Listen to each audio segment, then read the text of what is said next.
Welcome to Megan's Mystical Mashup, a spiritual conversation between me and a guest about life, the universe, and anything in between. I am your host, Megan Rounds, spiritual connector, healer, energist, and founder of Mystical Mashup. Welcome to today's show. And what a show it's going to be. We have an awesome guest today. I'm so excited.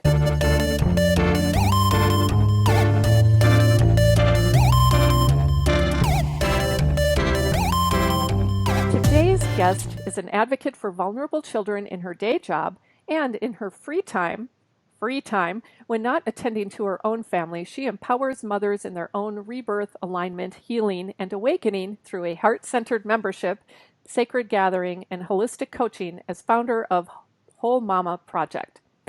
An intuitive healer, lightworker, and green witch, she has a wide variety of spiritual interests, including magic, green witchcraft, energy and energy healing, Akashic records, ancestral lineage, and channeling. She's also a certified life coach, Dragon Tree life coach and illuminator, and a community-supported postpartum facilitator, birth and postpartum doula, where she holds space and rites of passage for mothers and babies. Okay, I'm going to take a quick breather here because, wow, that's a lot.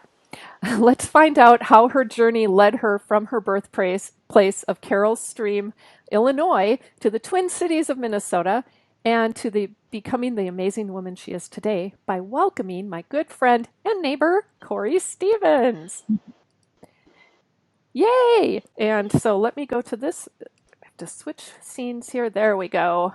Kori, by the way, is offering one free month of membership in her Whole Mama Facebook group with code GRATITUDE. Hi, Kori. Hey, how are you? I am still coming down from my snake rush. How are you? I'm doing great. I'm so happy to be here.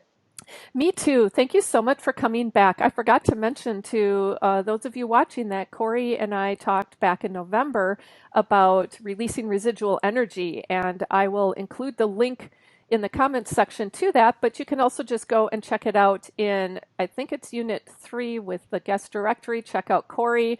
All of her contact information is there, but also the link to that program, and then this one will also be there. So awesome. Wow, I feel like I'm just saying these really big bursts of words. So I am excited to hear from you, Kori. We talked about what this show is all about, and it's really about hearing your spiritual journey. And I know yours has some twists and turns in it. So why don't we just get right to that? You can start wherever you'd like, and I'll ask some questions along the way, most likely. But yeah, how did it all happen for you? Yeah. Well, this has been so much fun just reflecting on how did it all happen because I don't typically do that and think about like, oh, how did all these different forms of spirituality come into my life? So this was such a fun invitation. So thank you again Oh, my for pleasure. making space for reflection on this. So I'm while I am also like very much steeped in the feminine energy, I'm also a very like chronological person. So A we're lot gonna of go people are. chronologically and then see what happens. Okay. Um, I was raised Catholic up until about, I think it was like 12 or 13.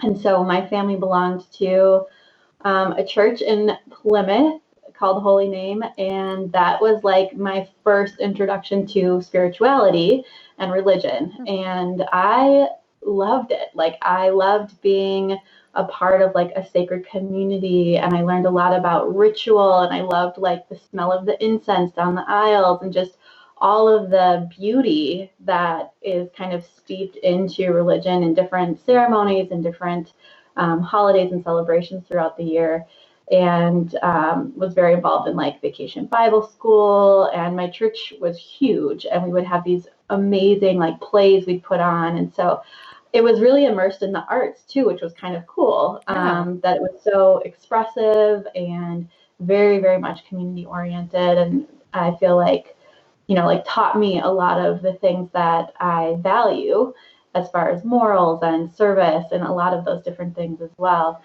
Um, and then right around 12, 13, my parents decided to get a divorce.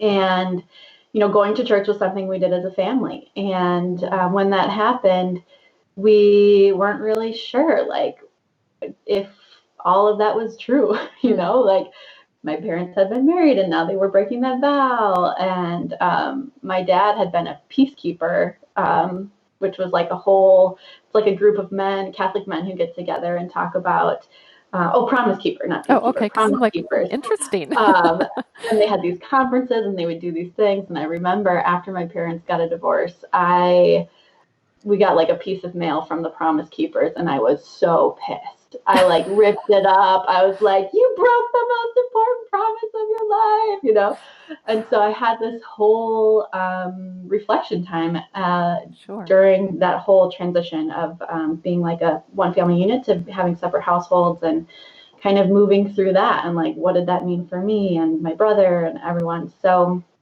that was the beginning of like the separation from religion and from the Catholic Church.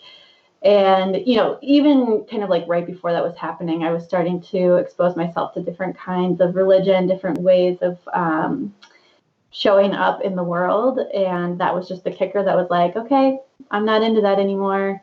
And I kind of was floating for a while. I think a lot of people kind of go through that in that high school independence stage of like, what do I really believe? Yeah. What's really true? And really then started to immerse myself into like Greek mythology and philosophy. And I actually just found an old paper I wrote on in one of my philosophy classes around whether or not I believed there was a God. And it was so fascinating to read at this age, to be like, wow, I like had some interesting thoughts back then, Did that surprise you? Yeah, it did. Like, oh, I didn't know I had like that level of, writing in me at the time. And so writing has always been a spiritual practice for me. And so what's been fun to reflect back on this as I prepared for today was like, there are all these things that I was participating in that are now like really important parts of my spiritual practice that I maybe didn't think was a spiritual practice back then. Sure. And writing being one of them. Like I journaled, and I kept them all. So I still have all my journals, That's and like awesome. wanted to be a children's book author, and all of these things. And I think as many people experience, it's like there's this immersion into it, and then there's a distancing, and then there's a return, and then a distancing. And I'm just seeing that specifically with writing too right now. That's that distancing and returning to reminds me of the spiral that I'm often bringing up around spiral of learning, but I think it's also the spiral of life. And when we come back and revisit it, we're in a different place than we were the first time. So we add a facet to it. And Yeah, I love that that you've recognized that has carried on through your life. Um, and I can yeah, totally see it in how you write. I mean, not seeing that you write, it's like you're such a wonderful writer. And so I can see that it's a love and passion of yours. Not that you write like you're, in second grade. That was not what I meant. oh, So good. just felt I needed to backtrack a little bit on that statement. But yes, you're a lovely writer. I love your writing, your voice. It's your voice. And I Thank find you. that people who have written for a long time are really established in that voice. And so it's just, it doesn't come as a surprise that that's been something that's a passion of yours and has been for a while. Yeah, thank you. Yeah, and so the other two pieces that I thought was really interesting when I was looking back on this was I danced. I was in dance from like age 7 until about that 12, 13 period. Like I look back now, I'm having to do a lot of healing around the girl that I was when I was 12 and 13 now. And like it was such a separation point for so many things that were grounding my grounding practices were just like thrown up in the air, and then I like tried to figure something else out instead of continuing those things. So I'm doing a lot of work back into that. But so I used to dance, and I danced competitively. Like I was in a ballet theater. I used to do tap jazz lyrical point. Like Wow. that was my life. I was dancing 3, 4, 5 nights a week, and sewing my own costumes and doing all of these things. And it was really kind of like my church, my sanctuary, to go and to move my body and to be expressive in that way and to feel into the music and to create beauty with movement, but also with costume. And just like today, when I was like thinking back on it, I'm like, man, that was my spirituality is really a physical thing. Like it's so very much in my body. And I'm like coming back to that again now, kind of revisiting like, oh yeah, dance is my spiritual practice. It's how I process and move things and move energy and connect with creation, connect with beauty. And like that was just such an important part of me understanding how I could show up and confidence and like all of those different things at that point in my life.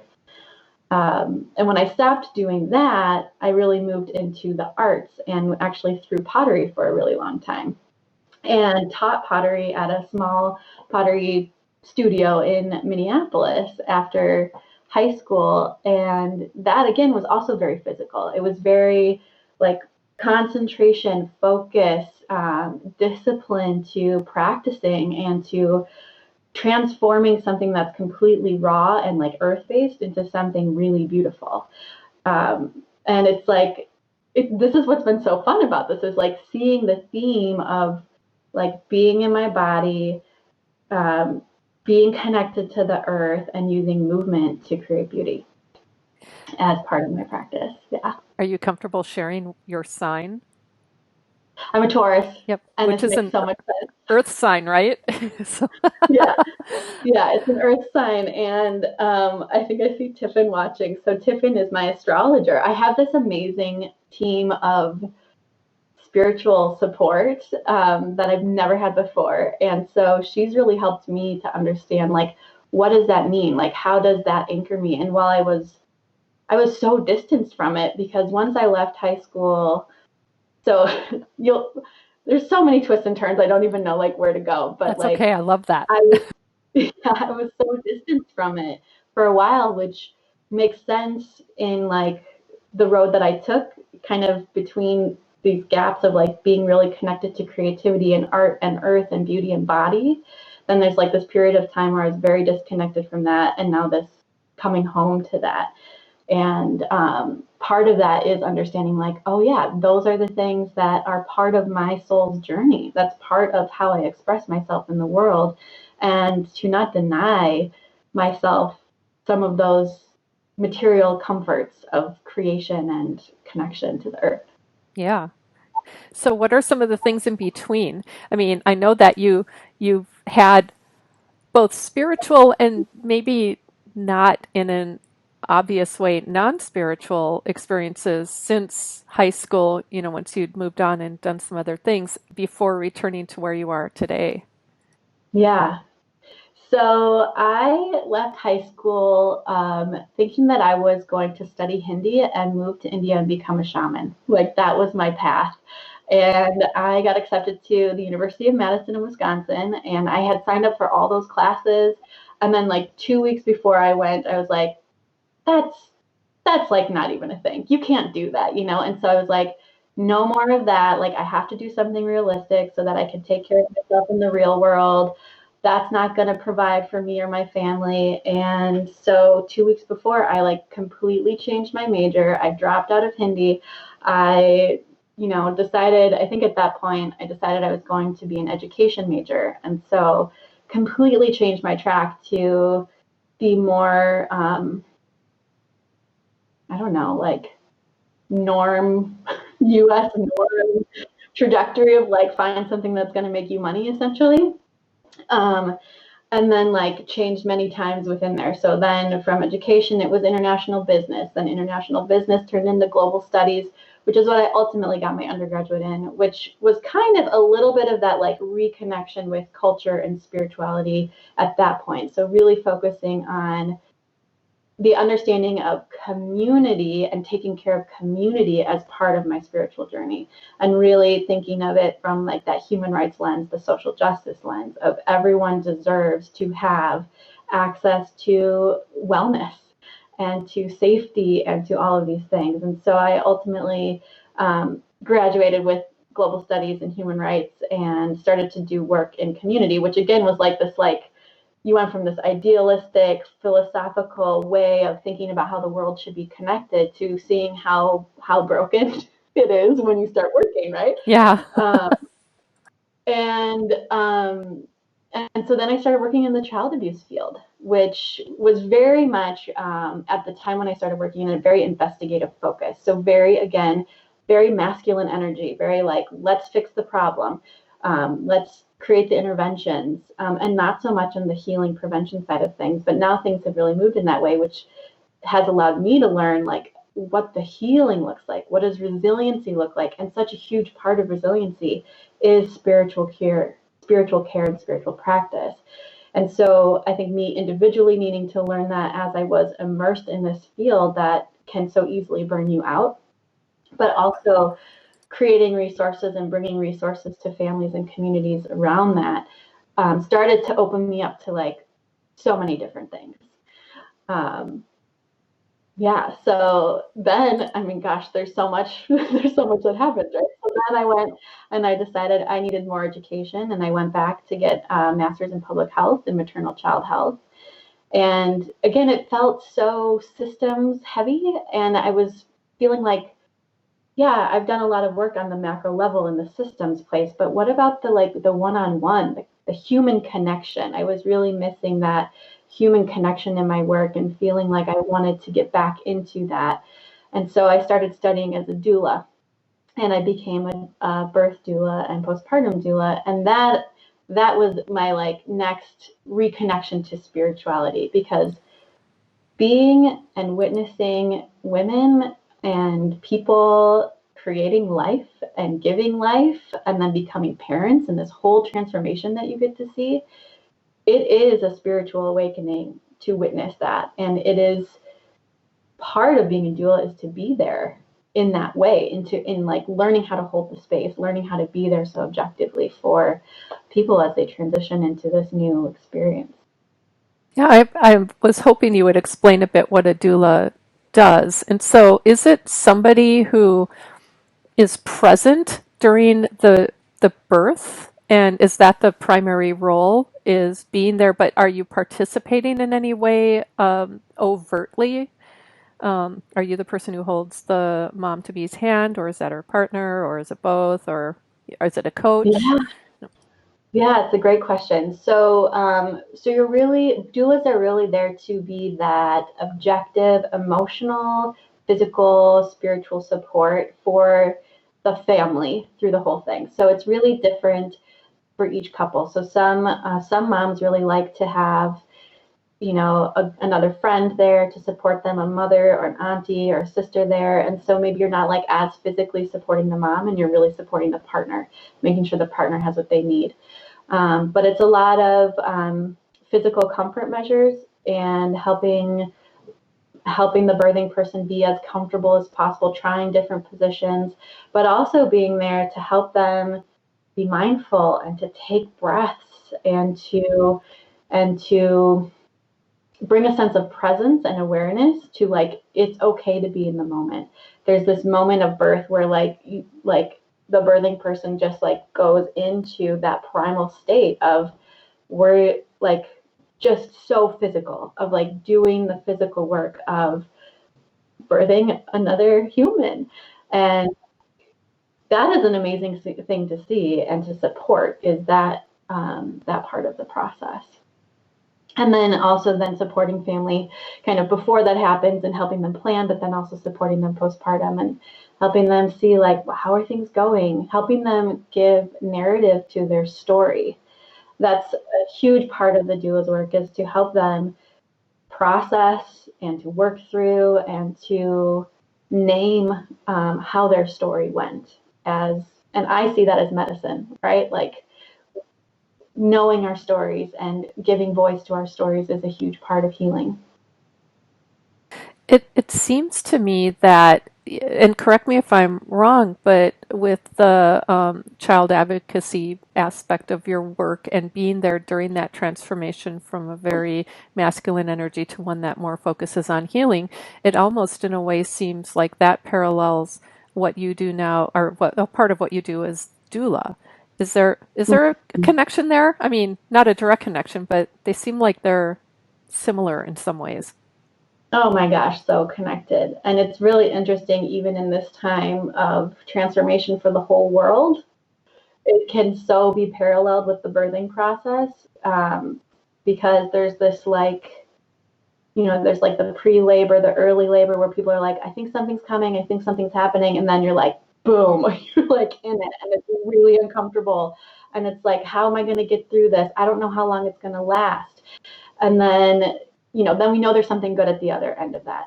And so I think the skills and the way that we witness people birthing is exactly what we're having to do right now in our communities, is to witness and to recognize we are in a very uncomfortable place right now. But discomfort isn't bad. Like, it's actually going to produce a really beautiful result. And we have to be present in it, and we have to like just take it one breath at a time. Um, so that's not exactly related to the child abuse piece, but like you could relate that to everything, right? Like the rhythm of how we create and the rhythm of creation, the rhythm of healing is very much that like, I feel something coming. Oh, this is uncomfortable. Okay, I got it, right? And so very much that flow. I'm really thankful that you made that connection to what's happening now. I think that it really helps to put things in that perspective to relinquish some of or a lot of the fear around uncertainty and just, because it's all uncertain. And we know that things will be different when it's over. We're not exactly sure how that is. And I can so see that relationship to birthing and parenting, personally motherhood, that whole, oh, and now you create a new normal, basically. Hmm, that's a really Yeah. cool connection. Thank you. Yeah, yeah, absolutely. Yeah, and I think, through all of that too, when I started to study birth work, it was also my first introduction to the divine feminine and the sacred feminine and the connection to that. And I think we're seeing a need for an uprising in that right now as we think of our earth healing, and earth is the divine feminine, like earth is the sacred feminine energy, like that we need to be connected and grounded in that. And I think there's a lot of people who are doing amazing work in witnessing that and in calling that forth of like, okay, the masculine energy has only gotten us so far. Like the patriarchy needs to tumble. Like there's all of these things that need to be dismantled for this new way of being to come through. And I think that's the beauty that so many of us are witnessing through this, and just like the transformation we're seeing in the earth and the ability for the earth to heal as we're in this time of change. Um, and so, yeah, like being connected to that divine feminine, that sacred feminine, and studying that over these last couple of years has made this feel more um, possible, or like it's like made the ambiguity feel less threatening, because it's like, oh, this is just like we can move in this energy too. Like we don't have to have these to-do lists. We don't have to like constantly be productive. We can adjust. We can be flexible. We can be in flow. We can be fluid. And being connected to that has been a resiliency for me. Yeah, that makes perfect sense. Just if anyone happens to hear the siren in the background, Corey and I live in the same neighborhood, and at this time on Wednesdays, they do a tornado siren. We are fine. There is nothing to be concerned about. It's just testing the sirens, okay? And emphasizing Corey's point, I suppose, in some way, shape, or form. Right? Well, so what else? I mean, how do you? Okay, now I have all kinds of questions, but I know that you wanted to go in multiple directions, so I'm just going to offer you the space to do that if you would like. Yeah. Yeah, so I think so, it's one thing to study birth, and then it's another thing to go through it, right? So I had worked with a lot of families on preparing them for that transformation, and then, my family decided it was time for us to have children. And that was like the real spiritual awakening for me. And there's a lot out there that talks about how like birth and changing up your family structure, it like it literally cracks you open to something new and something different and a different way of being and seeing the world, because you now have these tiny humans you're caring for. You have a totally different way that you're showing up in the world. Your body is different. Your hormones are different. Like there's all of these things that are changing.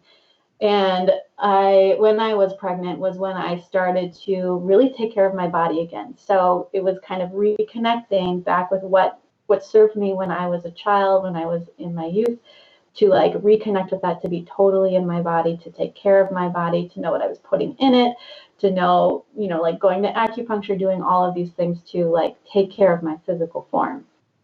And then, I was like, I'm so excited to feel labor because I had witnessed it, and I don't think anyone says that who's You pregnant. are so courageous. Yeah. And then it happened. And, I had planned this whole thing out, right? Like we were going to have our baby at a birth center. It was going to be beautiful. It was going to be euphoric. It was going to be all these things. And about 6 hours into the birth of my first son, we found out he was coming out butt first. And so I had an ambulance transfer and I had an emergency C-section, which like completely derailed the plan and the vision that I had. And up until that point, I was very much in a perfectionist place of like making sure I was doing all the right things to get the results that I wanted. And so that was a huge lesson for me in like, you actually have zero control. You have zero control and you have to surrender it, which was a perfect preparation for parenthood.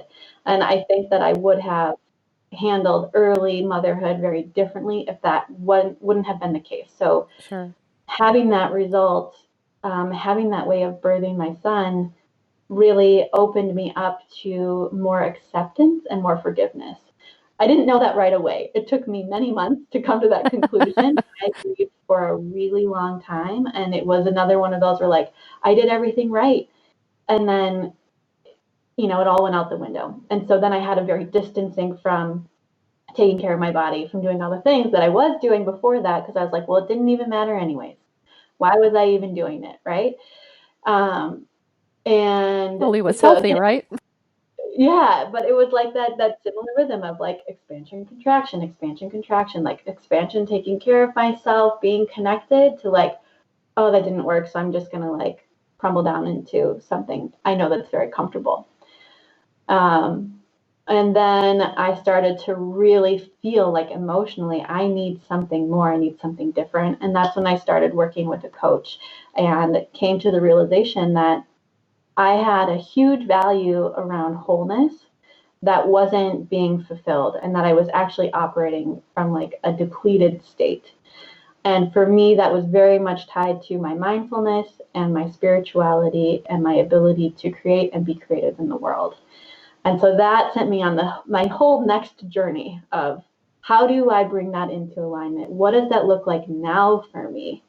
And at this point too, I was still incredibly resistant of religion. Like I had built up this huge wall of like, religion is not spirituality. Like I had this whole thing, like I can't be spiritual because that means I'm religious. And so I was still trying to like, work it all out in my brain. And right after I had realized that, I started, building in more meditation into my daily practice. Started to expose myself to different teachings, reintegrated with yoga, doing some of those things, and then decided to go on a hermitage for my 30th birthday and ended up at a Christian retreat center in northern Minnesota, of all things. Because my friend had been there and she was like, it is the most healing space you will ever be in. And she's like, it doesn't feel like they're forcing anything on you, because I had all these fears of being reimmersed into that again. And like, I don't want someone to tell me I have to believe in Christ or I have to believe in a God. Like, I just want to go and have a different kind of like immersion into earth and nature experience. And so this was the best place for me to go. So while I was there, that was when I started to connect the dots and started to understand where was my resistance around religion? Where was my resistance around being a spiritual being in addition to like an earthly being? And there's so many beautiful books, and there's a journal at the Hermitage of everyone's experiences there, and you can like read through how people experienced being immersed into nature in that way. And like just even reading other people's experiences was enlightening to me. And I started to just like, and this was only 2 days, I started to really see things differently. And like from a hermitage perspective, you're like in the middle of the woods, there's an outhouse and some electricity, and that's it. And they deliver food to you. And it was amazing. Like I've never been cared for in that way. And it really, when you talk about mothering, like that was a mothering energy of like, I was in a little incubator and I knew I was going to be taken care of, and also no one needed me. And that was so, yeah, it was just, there's like no words to explain the release that happened in that space, the ability to rest and to just recover, which we don't often give ourselves space to do.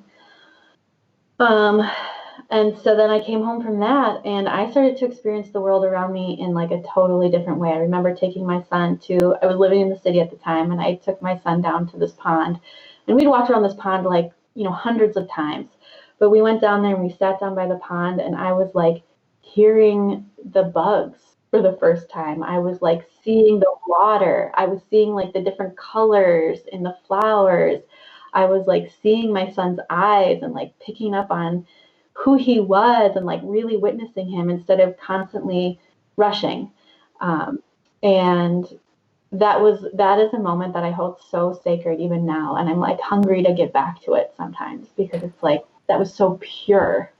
It seems like a beautiful example of presence, and Mm-hmm. that you remember it so clearly is a really, in my view, great opportunity to.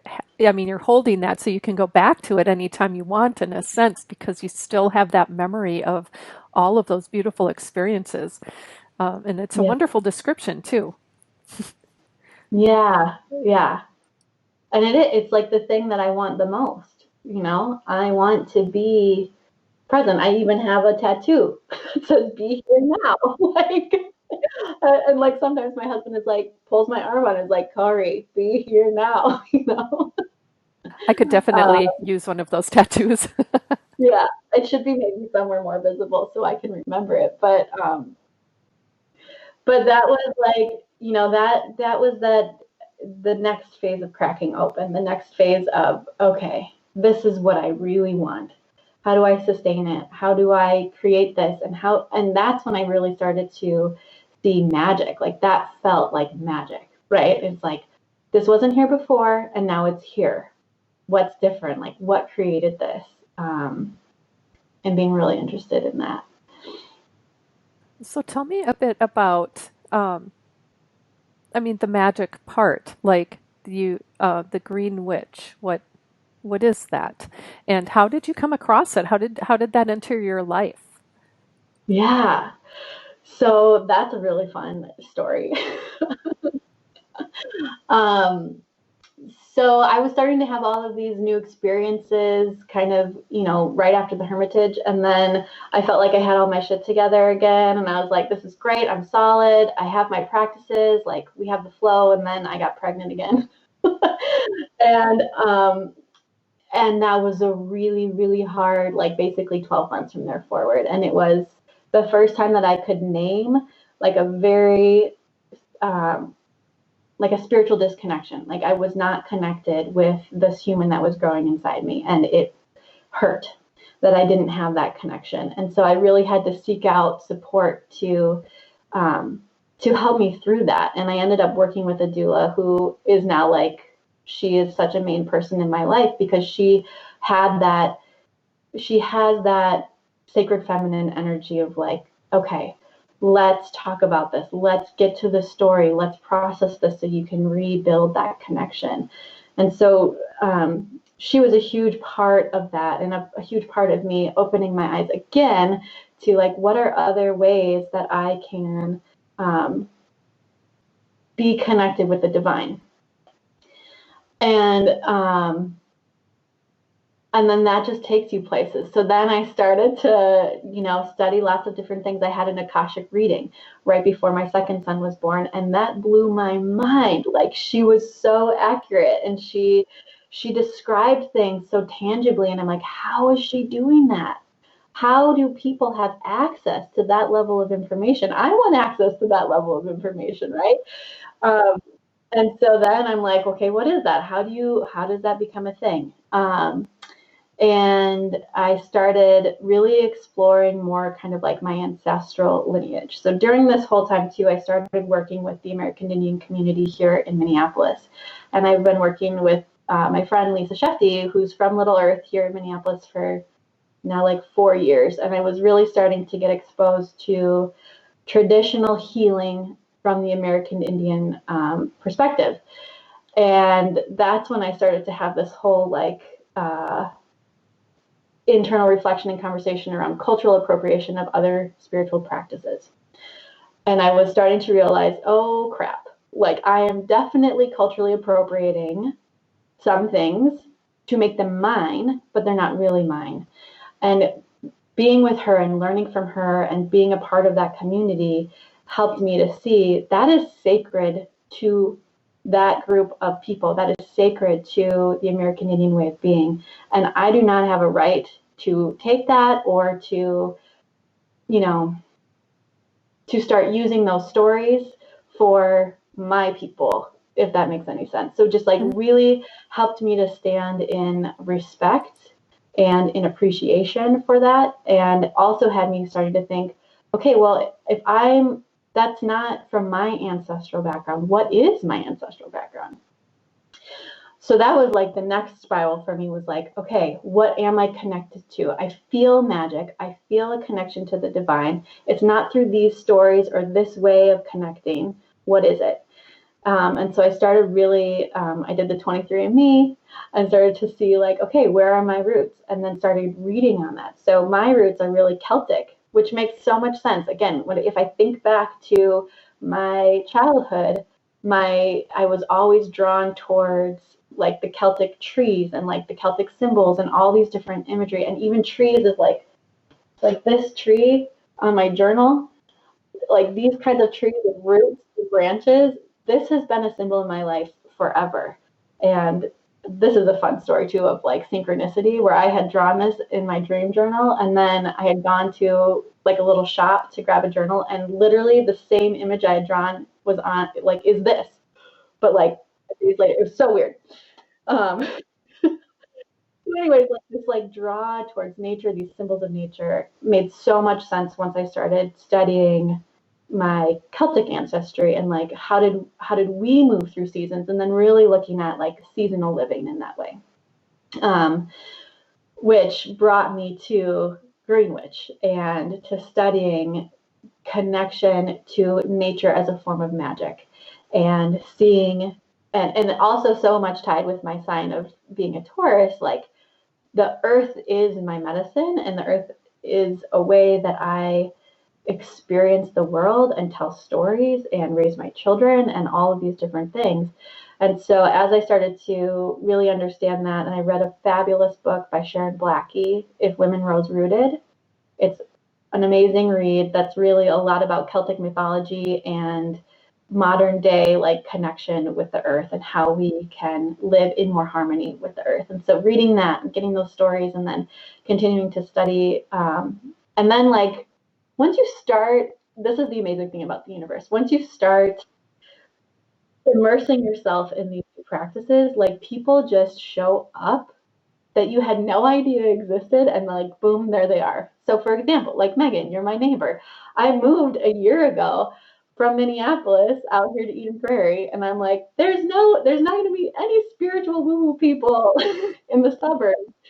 And there's like you, and then our neighbor Beth, like, and it's amazing, like it's people just show up for you for what you need, so that you can process and like have these conversations. I have another group of amazing women that I talk with now it's every Thursday, but we connected through an Illuminator retreat that we went to last year. And we all similarly have this connection to nature and immersion into nature, and like using that as medicine in our work and in our spirituality. Yeah. I love those synchronicities. They are, well, everybody here knows, well, most people, I would assume I use two words a lot, synchronicity and serendipity, because those are like my joys in life. But I Yeah. mean, even just, we had a connector in our neighbor Beth who brought us together. We're only like 4 houses away from each other, and who knew, I mean, we our kids are different ages, so we weren't really encountering each other in that way. And yet, when we talked for what, 2 or 3 hours the first time we saw each other, and it was like, okay, let's do this again. And that connection to nature and the Celtic heritage is really something that is of interest to me too. And I always feel like I've kind of skimmed the edges. I haven't really gone in depth yet. I very much resonate with Celtic symbolism, with um, some books I've read that are fiction but take place there. It always resonates so much more strongly when they describe the land in Ireland. And it's not just Hmm. that, though. It's like my own heritage has a Scots Irish background, and I connect very strongly to that part of me and that Yeah. nature. We live in a very nature oriented neighborhood. And but growing up as a kid, I was outside more often than I was in. I mean, Yeah. and I was wandering around on my own in the woods and um, Yeah. different places and exploring them and talking to the animals. And I'm seriously thinking that I invited this snake into our house because I was talking to the ones on the trail and, like, don't worry, I'm not going to let the dogs get you. And today I'm like, don't worry, somebody's going to take you outside, but he's not going to hurt you. And it let him. So it was like, Yeah. okay.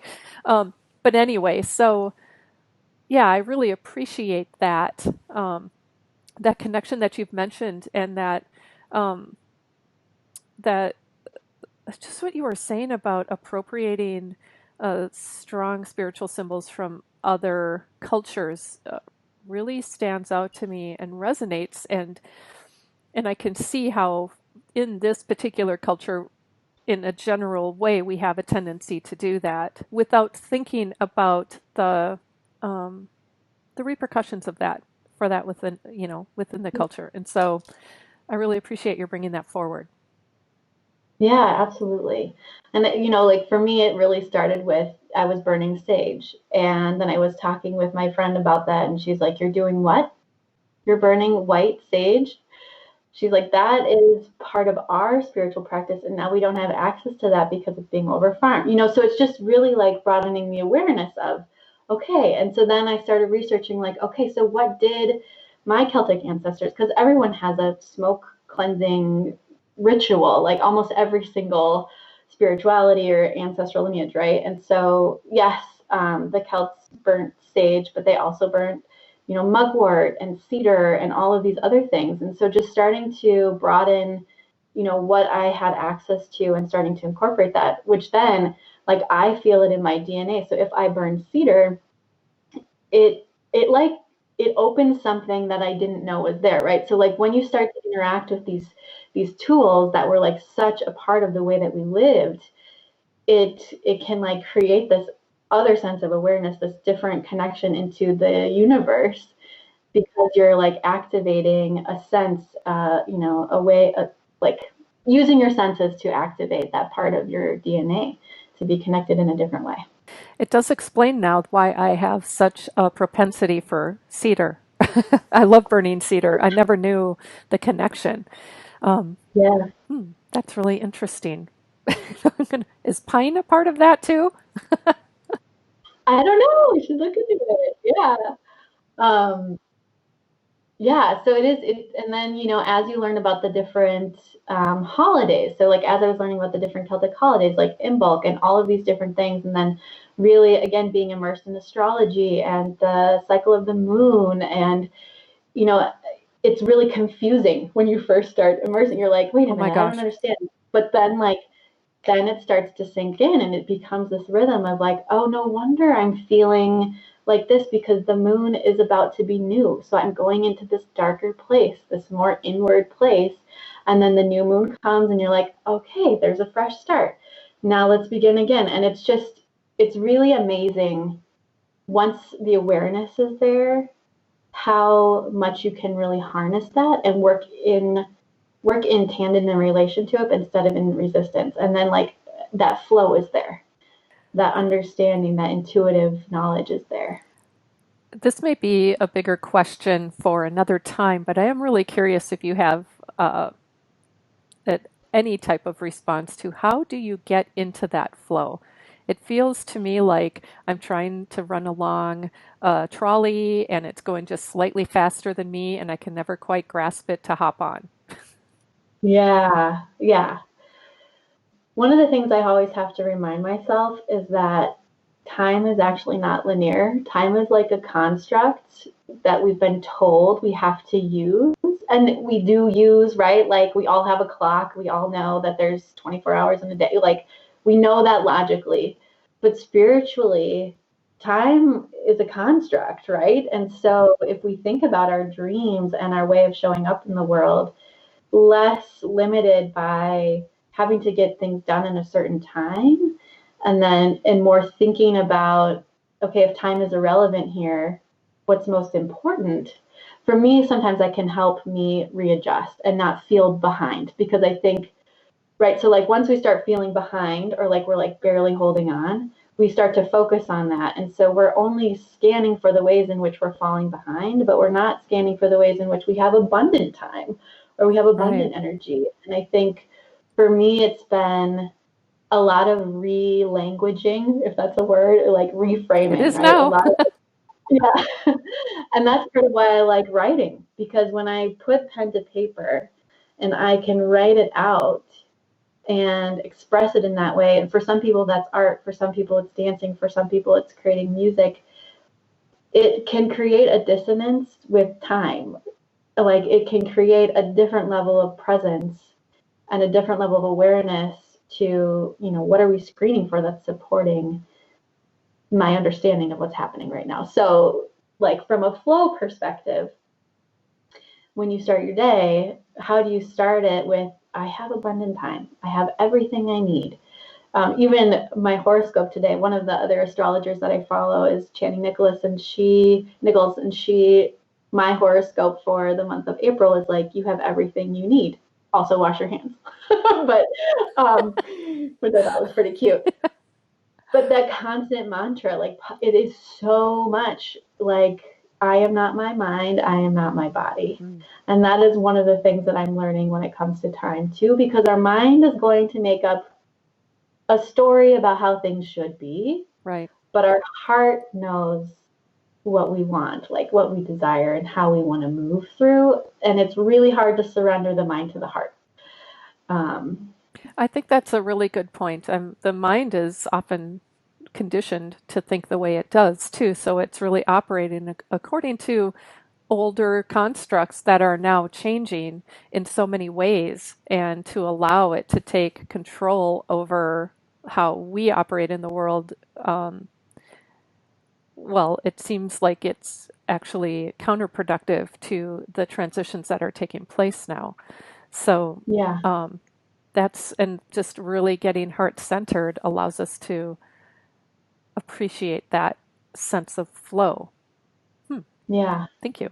Well, and what I'm learning too, so I also have a healing touch practitioner that I've been seeing. I told you I have this amazing like spiritual I'll support system say. now. It's so fun.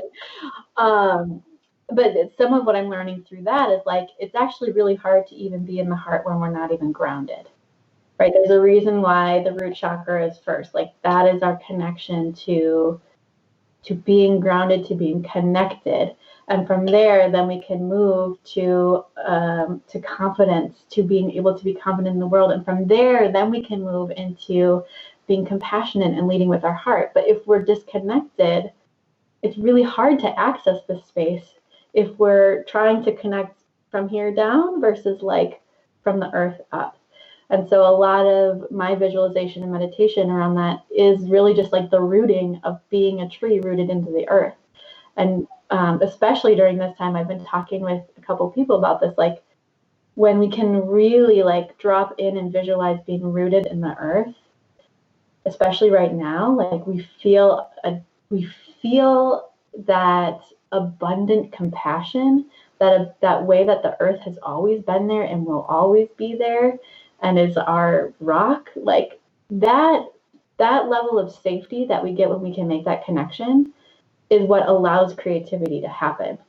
But when we don't have that level of safety, that level of groundedness, we're like flowing, like we're like, like bobbleheads, basically, like we don't have stability, and so it's harder to be in flow because we're looking for the ways in which we're unsafe. And then when we are grounded, we're safe, and so we're looking for the ways to create and to expand and to be more present. I think it also for people who easily connect to the collective consciousness and feel that, and I'm one of those people. It's easy for me to feel that overall communal energy of fear, and it interferes with my ability to feel sovereign in my own body. And so I love that connection to the earth, to Gaia energy, to planting the tree, being the tree with the roots, Mm-hmm. and really getting grounded in that way in order to be able to bring that energy up and feel more a sense of self, where otherwise I find that challenging. So, yes, Yeah. beautiful descriptions again. We actually have approached our hour time, but I was wondering if you wanted to take just a few minutes to talk about, whole mama. I mean, that is a part of your spiritual journey, and um, it's what you're doing when you're not doing the other stuff that you're doing, right? Yeah, exactly. Oh yeah, Home Mama. Home Mama is like my love project. It's one of those things that I created after my second was born. Like very much because I needed it. Like I needed the community, right? Like you teach the things you need to learn, right? It's kind of that concept, and was really feeling like mothers are really supported for the most part through pregnancy, like, and immediately after the birth, and it's like, see ya, good luck, and figure it out, basically.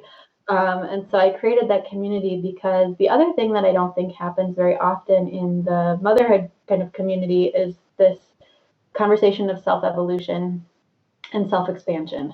We talk a lot about parenting and what you should be doing and shouldn't be doing, what you should be feeding your kids, what you should be teaching them, all of these different things, but nothing really focused on mom and how mothers are changing and evolving and expanding and like turning into these whole new people after this experience. So the Whole Mama Project is really just a space to witness that and for me to share my personal evolution through writing. And then the small virtual community, we gather about twice a month to connect in meditation and through visualization, and then kind of focusing on different topics every month that we all can connect on and kind of work on collectively. So this month it's all about our environment and creating sacred environments, which feels like I planned this at the end of 2019, and now it's like perfectly timed Really, because it totally is. we're all in our homes. So yeah, just bringing mindfulness, bringing compassion and awareness to how we show up and who we are becoming, and supporting each other in that.